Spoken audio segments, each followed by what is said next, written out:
नमस्कार, आप देख रहे हैं सत्य हिंदी और मैं हूं आपके साथ कृति सिंह। घर छोड़कर बेहतर जिंदगी की तलाश में निकलना किसी के लिए भी आसान नहीं होता। अब जरा सोचिए कि अगर कोई इंसान हमेशा के लिए अपना देश ही छोड़ दे तो। जी हां, पिछले 5 सालों में करीब 10 लाख भारतीयों ने यही फैसला किया है। 2020 से अब तक 9 लाख से ज्यादा भारतीयों ने अपनी नागरिकता छोड़ दी है और खासकर 2022 के बाद से हर साल 2 लाख से ज्यादा लोग अपना भारतीय पासपोर्ट त्याग रहे हैं और ये आंकड़े संसद के शीतकालीन सत्र में पेश किए गए हैं। तो आखिर हो क्यों रहा है ये सब? ये ब्रेन ड्रेन है, बेहतर मौके की तलाश है या फिर कुछ और? इस वीडियो में पूरी कहानी को समझेंगे। पहले आंकड़ों पर नजर डालते हैं। 2011 से 2024 के बीच करीब 20 लाख भारतीयों ने अपनी नागरिकता छोड़ी। इनमें से आधे यानी करीब 10 लाख पिछले 5 सालों में ही कोविड के दौरान और उसके बाद भारत छोड़कर चले गए हैं। एक दशक तक हर साल 1,20,000 से ज्यादा और 1,45,000 तक नागरिकता छोड़ते थे, लेकिन 2022 के बाद ये ट्रेंड बदल गया। अब हर साल 2 लाख से ज्यादा लोग भारतीय नागरिकता छोड़ रहे हैं। जब इस बारे में विदेश मंत्रालय से सवाल किया गया तो जवाब मिला कि नागरिकता छोड़ने के कारण निजी होते हैं और सिर्फ उसी व्यक्ति को पता होते हैं। मंत्रालय ने कहा कि कई लोगों ने अपनी सुविधा और बेहतर मौके मिलने की वजह से विदेशी नागरिकता ली है। साथ ही ये भी माना गया कि आज के ज्ञान आधारित दौर में लोग दुनिया भर में काम करते हैं और भारत इस वैश्विक कामकाजी माहौल की अहमियत को भरपूर तरीके से समझता है। गौरतलब ये है कि ये सब ऐसे समय में हो रहा है जब ब्रेन ड्रेन यानी प्रतिभाओं का देश बाहर जाना और भारत के लिए 1970 के दशक से ही एक चुनौती बना हुआ है और हर गुजरते दशक के साथ ये बढ़ता जा रहा है।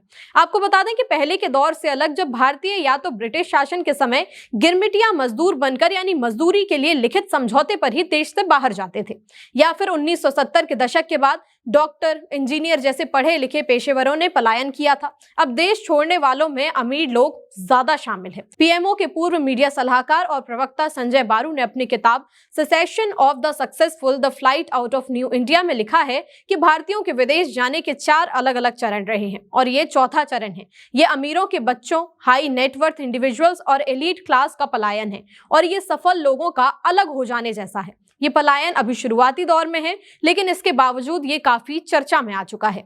बारू ने मॉर्गन स्टैनली के आंकड़ों का हवाला देते हुए लिखा कि 2014 के बाद से करीब 23,000 भारतीय करोड़पति देश छोड़कर जा चुके हैं। अब जिन लोगों ने भारत छोड़ा उसकी सिर्फ यही वजह नहीं है कि वो लोग भारत में रहना नहीं चाहते, वो भारत के साथ साथ किसी दूसरे देश की नागरिकता भी हासिल करना चाहते हैं, लेकिन भारतीय कानून के मुताबिक ये भारत का कानून इजाजत नहीं देता कि किसी के पास 2 देशों की नागरिकता हो, इसलिए लोग भारत छोड़कर किसी दूसरे देश की नागरिकता लेना पसंद कर रहे हैं। महामारी के बाद के दौर में भारतीयों द्वारा पासपोर्ट छोड़ने के मामलों में अचानक आई बढ़ोतरी की एक बड़ी वजह कोविड भी हो सकती है। 2020 में जब कोरोना फैला तो कांसुलेट बंद थे, यात्राओं पर रोक लगी हुई थी और अलग अलग देशों की इमिग्रेशन प्रक्रिया लगभग ठप पड़ गई थी।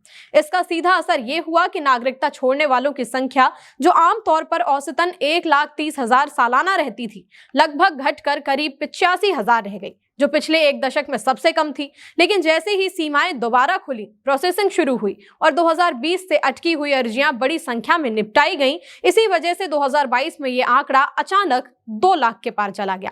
हालांकि 2023 और 2024 में भी ये संख्या ऊंची बनी रही, यानी ये सिर्फ एक बार की पेंडेंसी साफ होने का मामला नहीं था, बल्कि रुझान वाकई बदल चुका है। भारत में ब्रेन ड्रेन की समस्या भी कोई नई नहीं है। 1970 के दशक से ही डॉक्टर, इंजीनियर, वकील, वैज्ञानिक और कई अहम सेक्टरों के प्रोफेशनल्स देश छोड़कर बाहर जा रहे हैं। अक्सर ये पलायन उच्च शिक्षा के लिए शुरू होता है, लेकिन बाद में कई लोग वहीं बसने का फैसला कर लेते हैं क्योंकि उन्हें लगता है कि अपनी पढ़ाई और स्किल्स का सही रिटर्न भारत में नहीं बल्कि किसी बाहरी देश में मिल पाएगा। हालांकि विदेशों में रहने का खर्च ज्यादा होता है, लेकिन इन सब खर्चों को जोड़ने के बाद भी कुल आमदनी और जीवन स्तर भारत के मुकाबले काफी बेहतर हो जाता है। इसी वजह से जो भारतीय करीब 10 साल पहले विदेश गए थे, अब वे उस मुकाम पर पहुंच चुके हैं जहां नागरिकता लेना सबसे व्यवहारिक और तार्किक फैसला लगने लगता है। ये समझना भी जरूरी है कि भारतीय नागरिकता छोड़ने वाले लोग हैं कौन।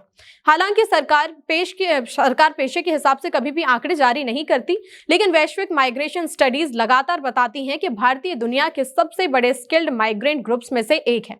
संयुक्त राष्ट्र के आंकड़ों के मुताबिक भारत कई सालों से अंतर्राष्ट्रीय प्रवासियों का सबसे बड़ा स्रोत देश रहा है। 2019 तक विदेशों में रहने वाले भारतीयों की संख्या करीब 1,75,00,000 थी। अमेरिका, कनाडा और ब्रिटेन जैसे देशों में भारतीय प्रवासी सबसे ज्यादा पढ़े लिखे प्रवासी समूहों में शामिल हैं। सिर्फ अमेरिका की बात करें तो माइग्रेशन पॉलिसी इंस्टीट्यूट MPI की एक स्टडी के मुताबिक भारतीय प्रवासियों की शिक्षा का स्तर न सिर्फ अमेरिकी मूल के लोगों से बल्कि कुल विदेशी आबादी से भी कहीं ज्यादा है। 2023 से 2025 साल से जो भी ऊपर के करीब 81% भारतीय प्रवासियों के पास कम से कम बैचलर डिग्री थी, जबकि ये आंकड़ा सभी विदेशी नागरिकों में करीब 35% और अमेरिकी मूल के नागरिकों में से लगभग 36% था। भारत के बड़े शहरों यानी कि दिल्ली, मुंबई जैसे महानगरों में अक्सर खतरनाक स्तर की वायु प्रदूषण, जाम से भरी हुई सड़कें, कमजोर पब्लिक ट्रांसपोर्ट और बुनियादी ढांचे की दिक्कतें देखने के लिए मिलती हैं। यही वजह है जो सक्षम लोगों को देश छोड़ने के लिए मजबूर भी करती हैं।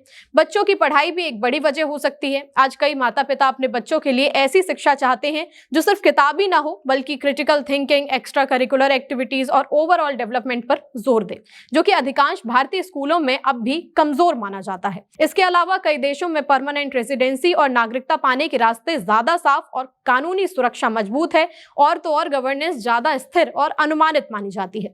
हालांकि भारत आज भी दुनिया में सबसे ज्यादा रेमिटेंस पाने वाले देशों में से शामिल है, लेकिन वर्ल्ड बैंक के मुताबिक 2023 में करीब $125 अरब, लेकिन हर साल लाखों भारतीयों का पासपोर्ट छोड़ना ये साफ संकेत देता है कि देश के भीतर सुधारों की बहुत जरूरत है। आपको क्या लगता है हमें कमेंट करके बताइए। साथ ही वीडियो को लाइक और शेयर कर लें और हाँ, चैनल को सब्सक्राइब भी। फिलहाल के लिए इतना ही। नमस्कार। Copyright disclaimer under Section 107 of the Copyright Act 1976. Allowance is made for fair use for purposes such as criticism, comment, news reporting, scholarship, and research. Fair use is a use permitted by copyright statute that might otherwise be infringing.